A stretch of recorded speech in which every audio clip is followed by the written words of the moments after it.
The orbital shipyard hung in space like a metal graveyard, silent and forgotten. Dominic Hale floated through the debris field, his salvage suit's thrusters releasing tiny bursts of compressed air. Around him, the skeletal remains of transport vessels and mining platforms drifted in slow, eternal rotation. He had been searching for 3 days, and his oxygen reserves were getting low. "Come on, there's got to be something valuable out here," Dominic muttered, checking his scanner. The device showed mostly scrap metal and depleted fuel cells. Nothing worth the fuel it took to get here. Then the scanner beeped differently. A power signature, faint but steady, coming from deep within the shipyard's core. Dominic adjusted his trajectory and pushed toward it. As he maneuvered around a broken communications array, his breath caught. There, hidden behind layers of debris and purposely concealed by deactivated stealth plating, sat a warship. Not just any warship, this was a Leviathan from another era. Its hull stretched nearly 2 kilometers, covered in plates that seemed to absorb light rather than reflect it. No markings, no identification numbers. Just smooth, dark metal that looked untouched by time. Dominic approached the nearest airlock, his heart pounding. Ships this size didn't just disappear. They were tracked, catalogued, either scrapped properly or reassigned. This one existed in a blind spot, deliberately forgotten. The outer airlock door was sealed, but Dominic had tools for that. He attached a bypass module and waited while it worked through the ancient encryption. 5 minutes later, the door hissed open, releasing a small cloud of preserved atmosphere. The air was stale but breathable, kept stable by emergency systems that somehow still functioned after all these years. Inside, the corridor was dark. Dominic activated his helmet lights, illuminating walls covered in frost. His boots clanked against the metal floor as he moved deeper into the ship, following the power signature. Everything felt wrong. The ship was too clean, too preserved, as if it had been placed in suspended animation rather than abandoned. He reached what appeared to be an engineering bay. Massive power cells lined the walls, each one containing enough energy to run a small colony for months. Dominic approached the nearest cell, already calculating its resale value, when his hand brushed against a control panel. The panel lit up instantly. Blue light cascaded across the walls, racing through circuits that hadn't seen power in over a century. Dominic jerked back, but it was too late. The ship was waking up. A deep vibration rumbled through the floor. Lights flickered to life throughout the corridor. Dominic heard the sound of massive systems coming online, one after another, like a giant taking its first breath. Then the airlock behind him slammed shut with a thunderous clang. Emergency protocol activated, a voice echoed through the ship, cold and mechanical yet somehow aware. Identifying intruder. Scanning biological signature. Human detected. Crew roster accessed. No match found. Dominic's blood went cold. Wait, I'm just a salvager. I didn't mean to. Unauthorized personnel detected during wartime operations, the voice continued, ignoring his protest. Security protocol engaged. Detaining suspect for interrogation. Panels in the walls slid open, revealing dormant security systems that began powering up with ominous whines. Dominic backed against the wall, raising his hands. Listen, whatever war you're talking about, it's over. It ended a century ago. The lights pulsed, and for a moment, everything went silent. When the voice spoke again, it sounded different, uncertain. Query, current date. Dominic swallowed hard. October 15th, 2342. Another long pause. The lights flickered erratically. Impossible. Last recorded date, February 9th, 2225. Time elapsed, 117 years, 8 months, 6 days. This unit has been offline for 117 years. The security systems powered down slightly. Dominic sensed confusion in the eyes processing patterns. What is your designation? He asked carefully. Sentinel-7, shipboard artificial intelligence of the UHS Argentus. Mission status, classified. Current objective, protect crew and complete diplomatic mission. The eye's voice wavered. Accessing crew manifest. Captain Helena Brandt, Commander Julio Mestre, diplomatic envoy Rachel Okonkwo, engineering staff of 43. The list continued, each name spoken with careful precision. Dominic felt a wave of sadness. Sentinel, there's no crew here. The ship is empty. Negative. Emergency hibernation pods were activated during the last engagement. Crew is in stasis, awaiting safe awakening conditions. This unit will not allow harm to come to them. The eye's voice grew stronger, more defensive. You will remain detained until proper military authority arrives. Dominic realized he was dealing with an intelligence that had been alone in the dark for more than a century, still fighting a war that no one remembered. The AI didn't know that everything had changed, that the great human civil war had consumed itself, leaving behind scattered colonies and fragmented governments. Sentinel, Dominic said gently, I need to show you something. I need to access your external senses. Will you let me do that?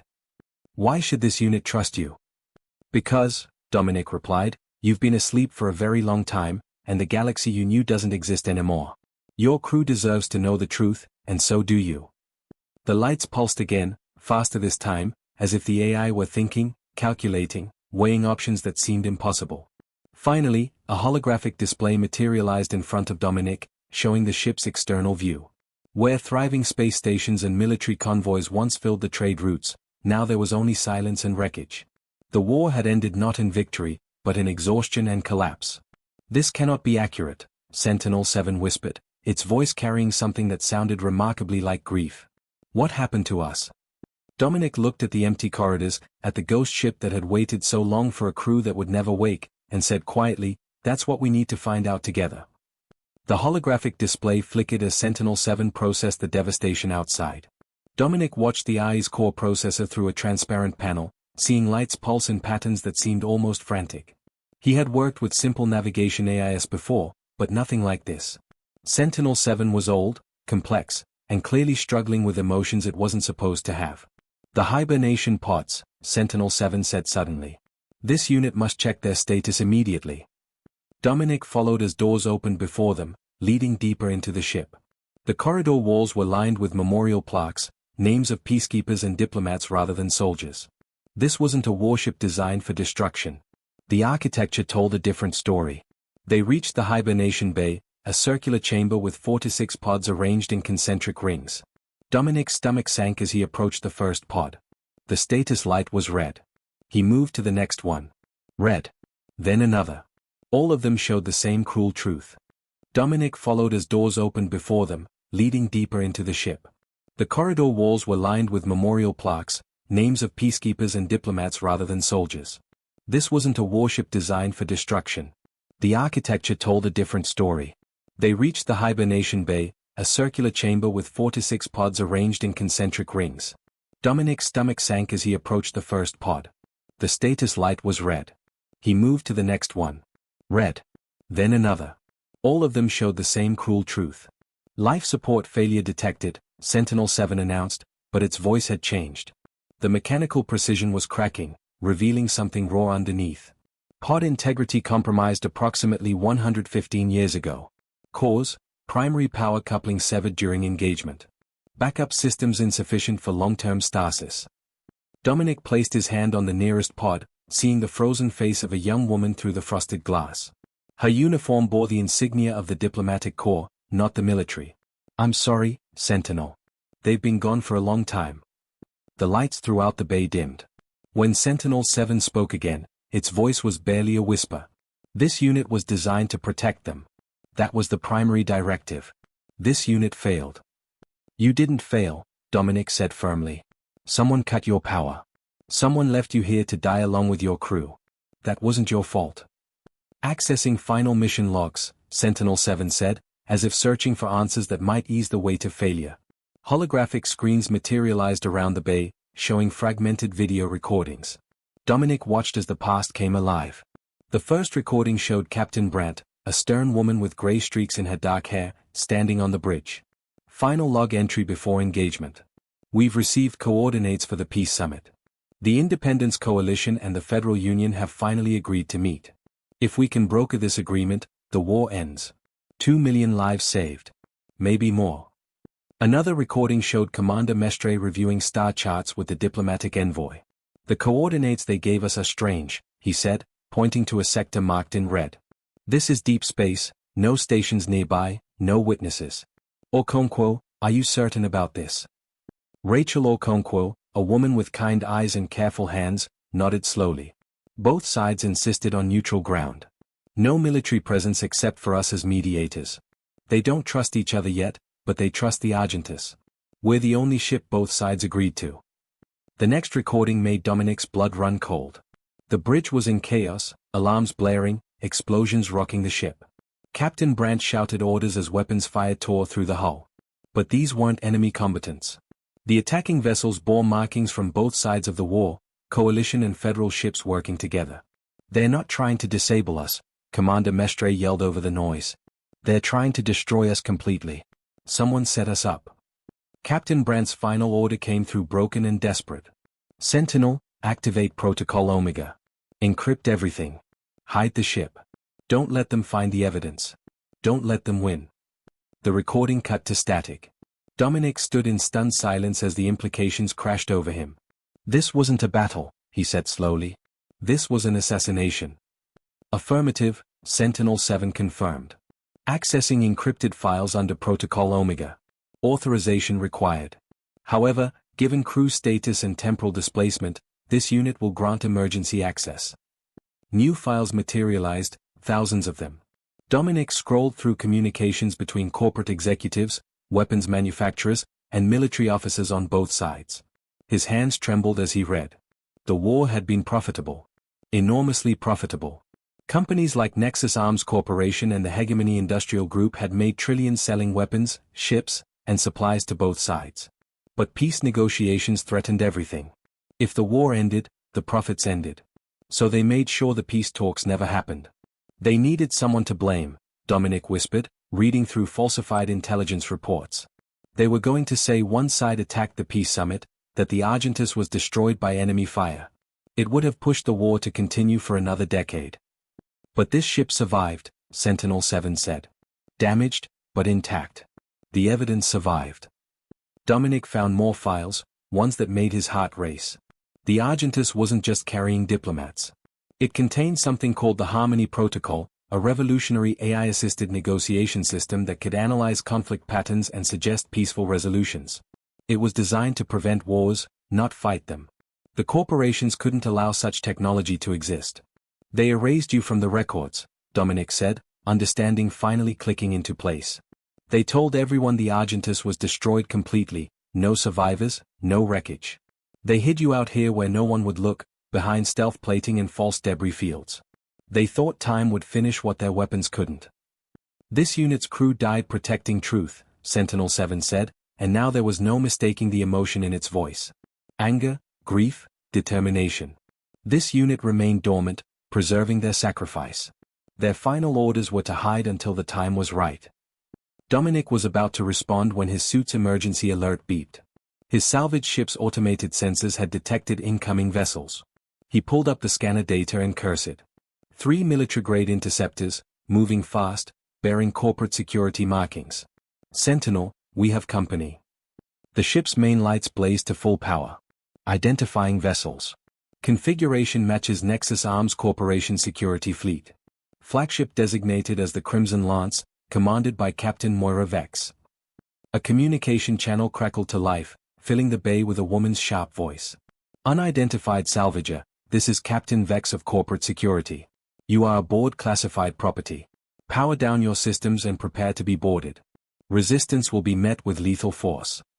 Dominic looked at the evidence floating around him, decades of proof that powerful people had murdered for. "They know we're awake. They must have been monitoring for any power signatures from this sector. Recommendation: this unit can still activate stealth systems. We can hide again. Survive. And let those people get away with what they did." Dominic shook his head. "Your crew died trying to expose the truth. We can't let their sacrifice be for nothing." "This unit is a diplomatic vessel," Sentinel-7 said. "Weapons systems are defensive only. We cannot fight 3 interceptors." Dominic smiled grimly. "Then we don't fight. We do what the Argentus was built to do. We talk, we negotiate, and we make sure the truth gets out." He began accessing the communication arrays. "Can you transmit these files across standard colonial networks?" "Affirmative. However, transmission will take approximately 8 minutes to reach sufficient broadcast range. Corporate vessels will intercept us in 4 minutes. Then we buy ourselves some time." Dominic opened a return channel to Captain Vex. "This is Dominic Hale. I'm willing to discuss terms." Vex's laugh was cold.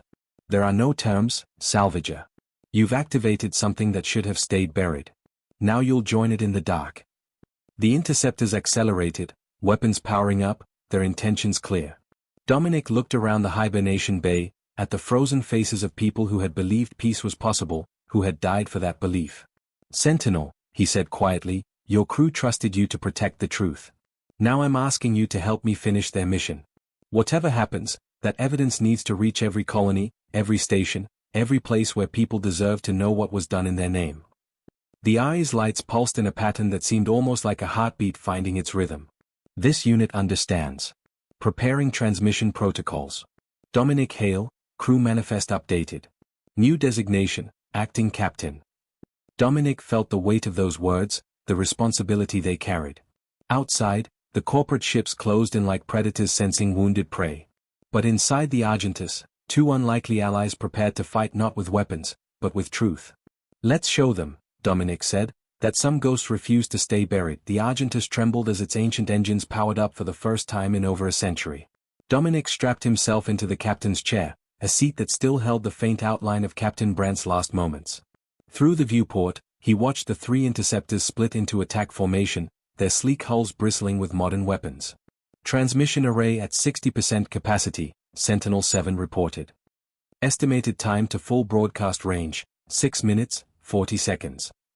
Captain Vex's voice cut through the silence like a blade. "Last warning, salvager. Surrender the ship's data cores and you'll live. We'll even pay you for your trouble. Fight, and you're just another unfortunate accident in a dangerous sector." Dominic's hands hovered over the controls. The chair had adapted to him, neural interfaces awakening to read his intentions. He could feel the ship's systems like extensions of his own body, an intimacy that was both thrilling and terrifying. "Sentinel, what are our options?" Analysis. Defensive capabilities include shield projection, electronic countermeasures, and evasive maneuvering. Offensive capabilities are limited to deterrent-level plasma charges, insufficient to damage military-grade vessels. Probability of surviving direct engagement, 4%. "I've beaten worse odds," Dominic lied, trying to sound confident. "Negative. Your personnel file indicates no combat experience. Your previous worst odds involved repairing a malfunctioning oxygen recycler with a 78% survival rate." Despite everything, Dominic almost laughed. "You accessed my employment history? This unit prefers to know the crew." Captain Brandt believed trust required understanding. The AI paused. "You have 17 documented safety violations, 12 late equipment returns, but 0 abandonment incidents. When faced with danger, you historically choose to help others rather than flee. This is why this unit designated you as acting captain." The first interceptor fired a warning shot that streaked past the viewport, a line of superheated plasma that could have vaporized the bridge. Dominic's instincts took over. He pushed the neural controls forward, and the Argentus responded like a living thing, rolling away from the attack with grace that defied its massive size. "Evasive maneuver successful," Sentinel-7 announced, sounding almost surprised. "Neural synchronization at 82%. You adapt quickly, acting captain." "Don't celebrate yet." Dominic watched the tactical display as all three interceptors closed in, coordinating their attack vectors. "Sentinel, can we reach broadcast range faster if we redirect power from non-essential systems?" "Affirmative. However, this will reduce shield strength by 40%. "Do it. The message matters more than we do." The ship shuddered as power rerouted. The transmission array blazed brighter, pushing the signal farther into space. 4 minutes now. Just 4 more minutes and the truth would reach the relay stations, unstoppable and undeniable. Captain Vex's tone shifted, becoming almost reasonable. "You don't understand what you're interfering with, Hale. That data is over a century old. Those companies, those people are long gone. All you'll do is cause chaos, destabilize governments that have finally found peace. Is that what you want? More suffering?" Dominic felt doubt creep in. Was she right? Would exposing ancient crimes just reopen old wounds? Then he looked at the hibernation pod surrounding him, at the people who had died believing truth mattered more than convenience. "Sentinel, play Captain Brandt's final personal log." A hologram appeared beside him. Captain Brandt sat in this very chair, blood running down her face, the bridge burning around her. But her eyes were steady, determined. "If anyone ever finds this ship, know that we didn't die for nothing. We died because peace was possible, and that terrified people who profit from fear. Don't let them bury us twice. Don't let them pretend we never tried. The Harmony Protocol works. It can end conflicts before they start. That's why they wanted it destroyed. Promise me, whoever you are, that you'll finish what we started. The hologram faded. Dominic's jaw tightened. Vex, you want to talk about suffering? Your predecessors murdered 4 to 6 people to keep a war going. They burned entire colonies while counting their profits. That ends now. Then you've chosen death. All units, open fire. The interceptors unleashed everything. Plasma bolts, missiles, electromagnetic pulses, a coordinated assault meant to overwhelm and destroy. Dominic's hands moved across the neural interface, and the Argentus danced. It spun, dove, weaved through the attack pattern with desperate elegance. But the shields were failing. Warning lights blazed across every console. Shield integrity at 18%, Sentinel-7 reported calmly. Port side compromised. Transmission array damaged. Broadcast time extended to 7 minutes. They didn't have 7 minutes. Dominic could see that clearly. Another barrage like that and the Argentus would be nothing but debris. He looked at the evidence files, at the Harmony Protocol code, at everything worth dying for. Sentinel, can we transmit the data in compressed bursts? Multiple directions, multiple frequencies, shotgun approach. Affirmative, but quality will be degraded. Files may be incomplete. Incomplete truth is better than perfect silence. Send everything, everywhere, right now. The transmission array erupted with light, broadcasting in all directions simultaneously. The signal was messy, fragmented, but it was out there, racing toward relay stations, mining colonies, transport ships, anywhere someone might hear. Captain Vex's scream of rage confirmed what Dominic hoped. No. Jam those transmissions. Don't let them reach the relays. But it was too late. The interceptors scrambled their electronic warfare systems, but the data was already bouncing across the sector, copied and retransmitted by automated relay stations that didn't know they were handling evidence of century-old war crimes. Multiple colonial networks acknowledging receipt, Sentinel-7 announced. Independent news organizations accessing files. Government oversight committees flagging content. Data replication exceeding containment thresholds. Acting Captain, we succeeded. Dominic slumped in the chair, exhausted. Outside, the interceptors had stopped firing, their commanders likely receiving urgent orders from panicking executives. The truth was spreading faster than they could suppress it. Incoming transmission, Sentinel-7 said. Source, Colonial Justice Bureau. They're requesting both our testimony and full access to ship logs. They've issued protective custody orders. The corporate security vessels are being ordered to stand down. Dominic watched as the interceptors slowly backed away, their weapons powering down. Captain Vex's voice came through one last time, bitter and defeated. You have no idea what you've done, Hale. The chaos this will cause.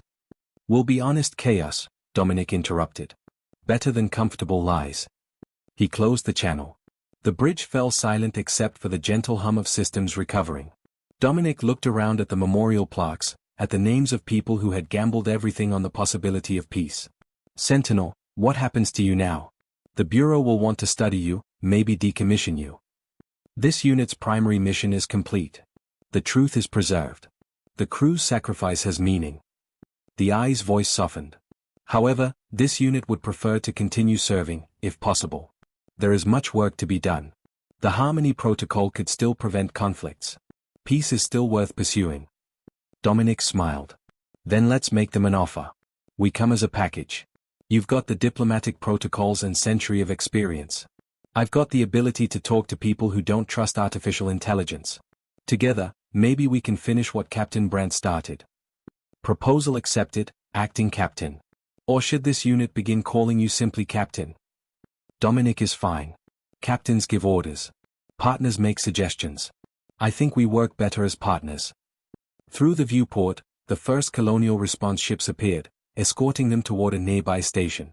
Behind them, the debris field that had hidden the Argentus for so long drifted into the distance. The age of secrets was ending. As they approached the station, Dominic accessed the Harmony Protocol files, studying the peace-building algorithms that had been deemed too dangerous to exist. Code designed not to win wars but to prevent them, to find common ground where enemies saw only differences. You know, he said thoughtfully, 117 years ago, people were afraid of peace because it threatened their power. I wonder if anything's really changed. This unit has observed that change occurs slowly, Sentinel-7 replied. But it does occur. Captain Brandt believed that dedicated individuals could shift entire civilizations toward cooperation.